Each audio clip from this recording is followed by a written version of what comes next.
They expect you to stay quiet, to swallow hidden fees, put up with faulty products, and accept poor service as just the way it is. But you can demand better. Stand up, speak up, because with Which on your side, you can say no to bad business, buy with confidence, and get the service you deserve. Which, the power in you. Find out more at which.co.uk. With January upon us, plenty of us will be looking to refresh our diet. But with so much conflicting advice out there, what's true and what's not? Welcome to this podcast from Which. Hello, it's Rob Lilly-Jones here with yet another brand new episode of our Healthy Living podcast, bringing you expert advice and recommendations to help you live your best life every day. And as always, our top team are here in the studio. Our public health nutritionist, Shefalee Loth. Hi. Welcome back. And also the founder of CityDietitians, Sophie Medlin. Hi. It's brilliant to have you both back here. We're going to be doing some nutrition myth busting on today's podcast. But before we kick off properly, one final reminder about something very special happening later this week. Now, the final episode of this new health podcast will be available for you to watch live. It's happening on Thursday, the 22nd of January, and you can join us live on Zoom. Now, you'll get the chance to watch our expert panel discuss the question, can we get healthier as we age? Now, you'll be able to put your own questions to our experts as well. So to sign up for free and to register, then simply click the link in the description or on the page, wherever it is that you're listening to this podcast, and make sure you join us. But if you can't join us then, don't worry, you'll still be able to listen as usual next Monday. Right then, there is so much information out there, not just about what we're doing later this week, but specifically about what we should and shouldn't be eating and nutrition generally. Can we understand why people don't find it simple to understand what should be making up part of our diet? I mean, I would say there is so much conflicting advice out there, especially with the rise of social media. All of a sudden, everybody can be an expert and everybody's got their own views, their own preferences on what they eat. And people have huge platforms and so can get their messages out to really wide groups of people. But actually, those messages aren't always founded in science. And Sophie, what are the big things that your clients are coming to you and asking you about their diet? Oh, it's something different every week. Genuinely, there's still things. I was in clinic yesterday and someone mentioned something to me and I can't remember what it was, but something, and I was like, oh, it was about ionized water. And I was like, oh no, hydrolyzed water. And I was like, I don't know, but it sounds like a fad. I'm not even sure what that word means. Same. So I think there's so much information out there, as Shefalee says. And I think one of the things that's really important to remember is that government guidelines, based on the best possible evidence that we have, haven't changed in decades. And the reason that we're not getting healthier is not because those guidelines are wrong, but because we're not following the guidelines. They are created from decades of really solid research and are reproven time and time again to be the right way of eating. And yet, social media people who are claiming to be experts, and sometimes some of them are medical doctors and all sorts, will undermine these kinds of guidelines and say they're not right because they've got something that they want to say about things, when in reality, if we all ate that way, we wouldn't have anywhere near the level of health problems that we have now. But these experts, these influencers who are on social media, I suppose the information they're giving is more accessible, by which I mean, they are coming to people via someone's phone and just sitting on the sofa, whereas these guidelines, I don't know, maybe sit on a government website somewhere. True, but also it's not really that exciting to say eat 5 fruit and veg a day or eat some carbohydrates and some protein and a bit of dairy. That's not that exciting. It doesn't sound revolutionary. Whereas some people can say, well, if you cut out this food group, it's going to solve all your problems. Now, that obviously sounds a lot more appealing to somebody. And so a lot of these fads go against the scientific evidence, but they might pick up on one small study and think and really promote that to back up their argument, but actually they're not looking at the whole body of evidence. Can we start with something that, Shefalee, I know you've spoken a lot about, which is ultra-processed foods. Now, they've obviously got a bad reputation. We hear about them all the time. Are they all bad? Okay, so I think, simply put, no. I don't think all ultra-processed foods are bad. Do I think as a nation, we eat too much ultra-processed food, then yes. And could we all benefit from moving away and changing our diets to include more whole foods? Then absolutely. But I feel like this blanket demonization of, well, it's not even one food group, because ultra-processed foods are in every food group. I don't think it's helpful to people. And, you know, I bang on about this example lots. But bread, for example, bread is a really good source of nutrients. If you're eating whole grain, brown bread, you're getting fibre, you're getting B vitamins. And, you know, people saying, well, bread is ultra processed, you should cut it out. What's the alternative? You know, are we really expecting people to spend £5 plus on a fresh loaf of sourdough? Or are we expecting people to go hungry or make their own? You know, all these things, I feel like they don't come from a place where people are thinking about how everyday people live. And actually, if you're saying to somebody you can't eat bread now, I think the knee-jerk reaction to that is a lot of consumers will just say, oh my God, I can't eat anything. What am I allowed to eat? And then they totally switch off. And that's really not what we want people to do. And it's not just bread. There are some other surprising examples of foods that are listed as ultra-processed, but again, not bad for us, or not that bad for us. Yeah, I think breakfast cereal is another classic example, like bread. And some breakfast cereals, of course, have got very different colours and look completely different to the cereals they started out as. But many are still wholesome foods with great nutrition fortification in them, different vitamins that are more difficult to get elsewhere in your diet, that for decades we've really relied on as a country in terms of sources of something like iron, for example. So I think we shouldn't throw them out with the bathwater. And the same as things like fish fingers and baked beans, things that people really recognise, things that people feel comfortable with, things that have loads of benefits and ultimately probably are ultra-processed. But does that mean they're bad for us? No, not necessarily. So the headline from ultra-processed food then, moderation is key. Yeah, and also think about what you're eating. You know, a lot of ultra-processed foods are things like chocolate bars and crisps and biscuits, and we know we shouldn't be eating loads of those.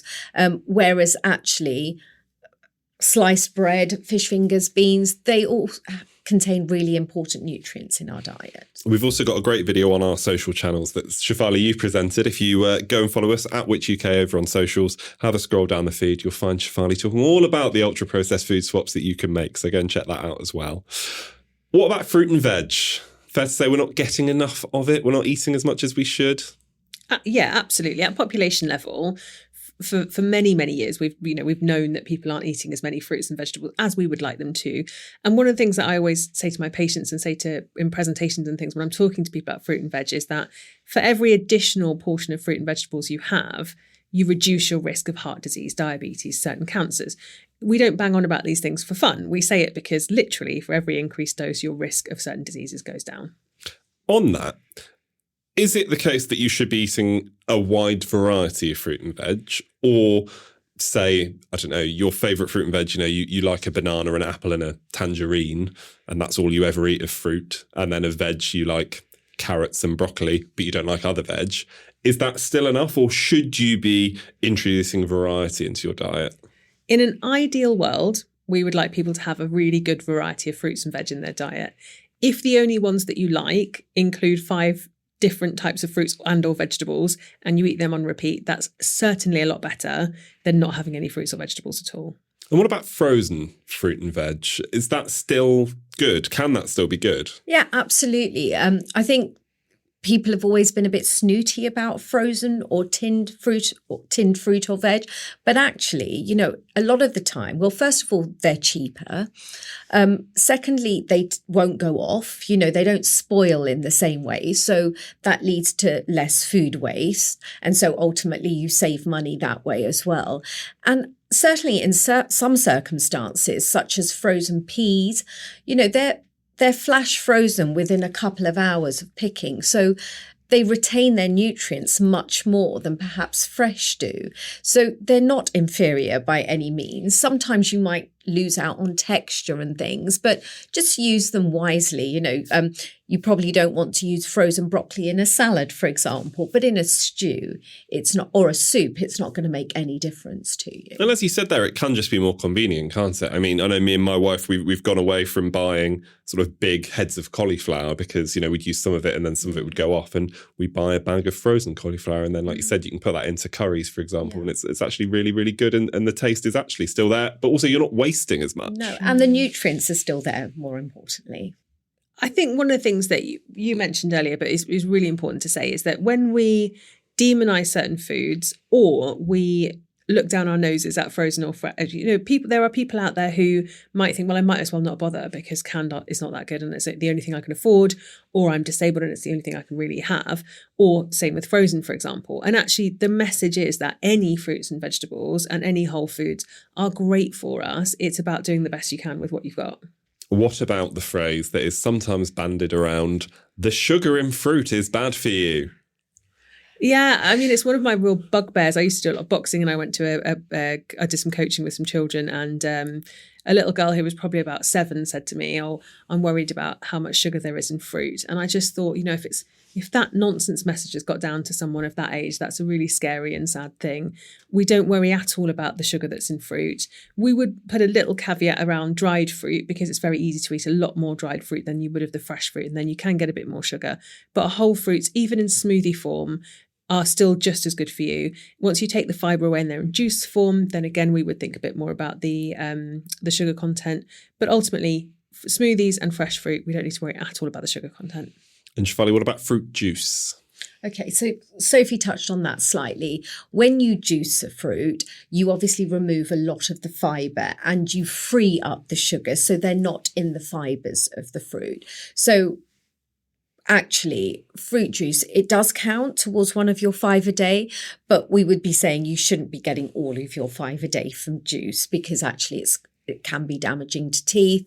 And also, if you just think about it logically, if you eat an orange, you'll get the sugar that's in one orange and it will fill you up. Whereas if you drink a glass of juice, that's probably got 3 or 4 oranges juiced into it. So you've got sugar from 3 or 4 oranges in that. So carbs. Can we do carbs? we can do carbs. I mean, that's basically my question. Can we do carbs? If we move on to carbohydrates, it has almost become a bit of a dirty word, hasn't it? People are saying, we should cut carbs out completely if we want to lose weight, if that's something we want to do.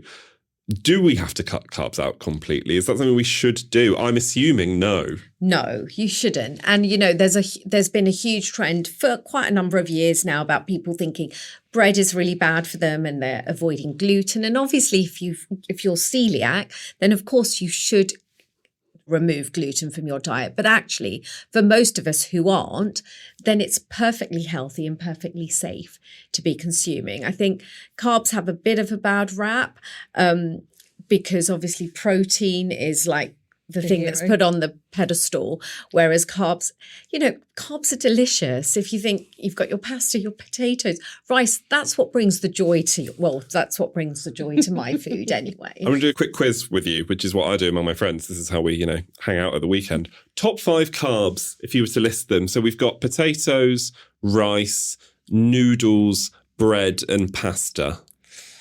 Oh, it's tough. It's tough. My husband makes the most amazing saffron rice, and that's probably one of my favourites now, having not eaten a lot of rice growing up. So I think rice is up there for me. And then potatoes, obviously, are so good when they're done well. I particularly love fries. I know it's bad, but I really love them. So probably rice, fries, pasta. What else did you say? So we've got rice, potatoes, pasta, and then we've got bread and noodles we've got to pop in there as well. About noodles. So probably bread then noodles. Yeah. Shefalee? I think my top would be a tie between pasta and bread. And I think rice would be at the bottom for me. You need to come and try my husband's rice. Again, let us know. Just for fun, let us know what your top 5 carbs are, because as we said, we shouldn't necessarily be cutting them out. And that is what I'm coming on to next, which is we shouldn't cut them out completely. It's dangerous, would it be, to cut carbs out completely? I mean, it's not necessarily dangerous. I think it can certainly lead to restrictive eating in a way that is disordered, I would consider. But really importantly, it can massively negatively impact your microbiome. So gut bacteria really need whole grain carbohydrates to thrive. Certain species of them need them. And remember lockdown where everyone was doing, and I say everyone, flippantly, but everyone was doing keto diets and CrossFit. My friend was running like a CrossFit rehab from everyone dislocating their shoulders. And I was running a keto rehab from all the people who'd cut out carbs and had terrible IBS because they starved their gut bacteria for X amount of time. And that's where people can run into real problems. And the low carb community are loud and they are outspoken on social media, and it all can sound very, very convincing.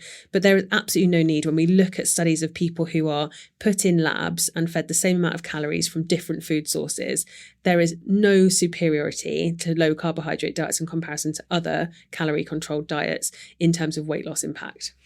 And you mentioned whole grain there as well. Whole grain is really important here, isn't it? Yeah, we love whole grains because they contain other nutrients, but also lots of fibre. So if you imagine if you eat a piece of white bread, the sugars from that are going to be released very quickly, and then you're going to be hungry again very quickly. Is one of the reasons why it's not to be avoided, but it's something to be considered. Whereas with brown bread, the carbohydrates, the sugars are released much more slowly. You get a lot more fibre. It's going to keep you fuller for longer and give you more nutrients than if you chose the more processed alternative. We've mentioned there, why you probably shouldn't cut carbs out. Just overall, in terms of cutting out certain foods or cutting out food entirely, because I know there is obviously a big push from some parts of the dieting community around fasting. Where are we at with that? I know it's slightly different and we're talking about nutrition, but the fasting obviously does come into that as well. Is that something that you'd advise some people can do safely? I guess it depends what type of fasting we're talking about. So there is the intermittent fasting or the time-restricted fasting where you'll only eat in a certain window in the day. So you might say, okay, well, I think time restricted fasting is you'll eat all your meals within an 8-hour window. So you might miss breakfast and then have lunch at 12 and then dinner before 8. And actually, if that works for your lifestyle, that's absolutely fine.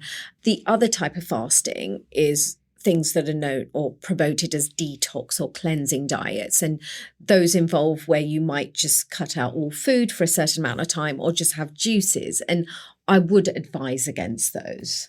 Absolutely. And I see as well on social media that people are doing extended water fasts. So only having water for maybe even a week at a time. That's really dangerous. And really, bringing food back into your diet can cause all kinds of dangerous electrolyte shifts. I think it's fairly obvious that you're going to really struggle to work or function as a normal person if you haven't had food for 3 days. So we need to be very careful with that. The only evidence-based sort of time-restricted eating trials are the 16-8 patterns where you fast for 16 hours and you eat in an 8-hour window. One of my big concerns about fasting and time-restricted eating is that I see people taking it to an extreme where they no longer eat dinner with their family and their kids. They are not, their fasting regime means they can't go out for dinner with their friends and they can't do anything, and their life is really restricted. That, again, as we talked about with the carbs, is going down that restricted eating, disordered eating type pattern. And so I think again, as Shefalee says, if missing breakfast is fine and you feel fine, no problem at all. But don't let it become so rigid that it affects your quality of life and your family life, and those things are important. We mentioned at the top, this is all, so confusing only because there is so much out there and we're hearing so many different messages, especially from social media. Is there anything else that you want to give a mention to?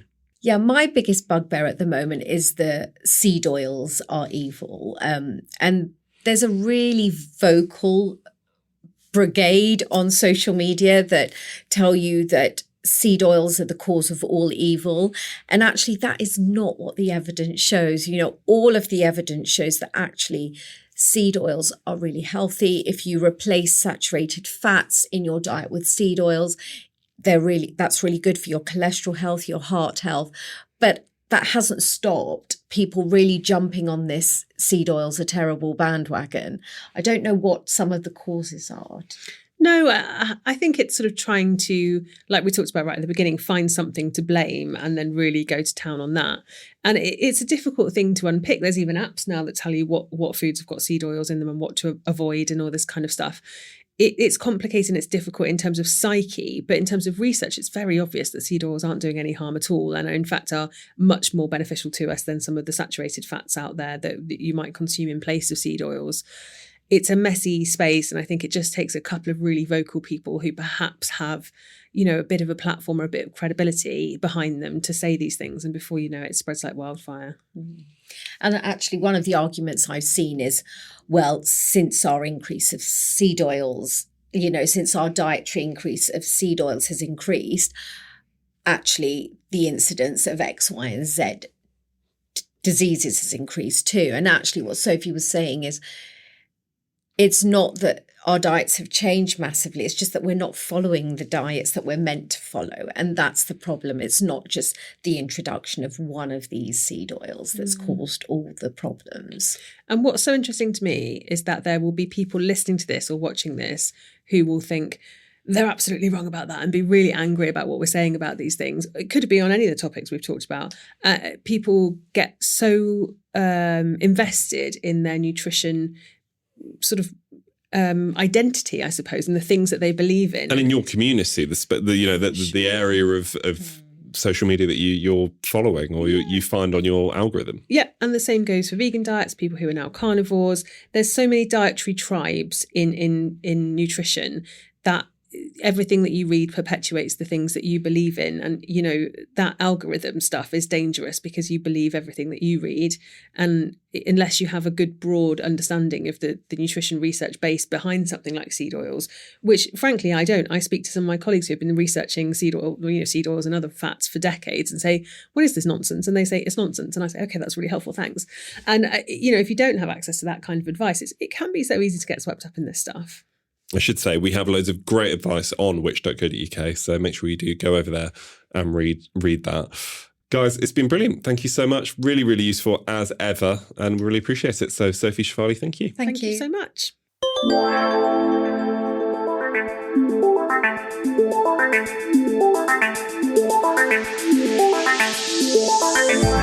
Thanks for listening to this podcast from Which, the UK's consumer champion. You can find plenty more advice about what we discussed today in the show notes.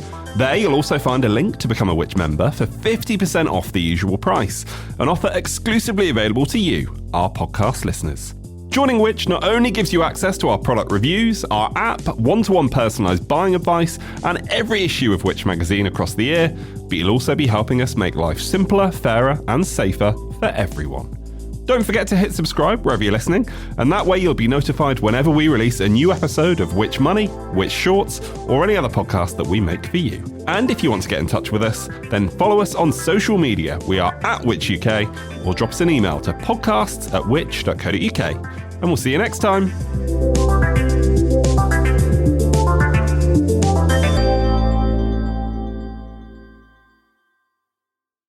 They expect you to stay quiet, to swallow hidden fees, put up with faulty products, and accept poor service as just the way it is.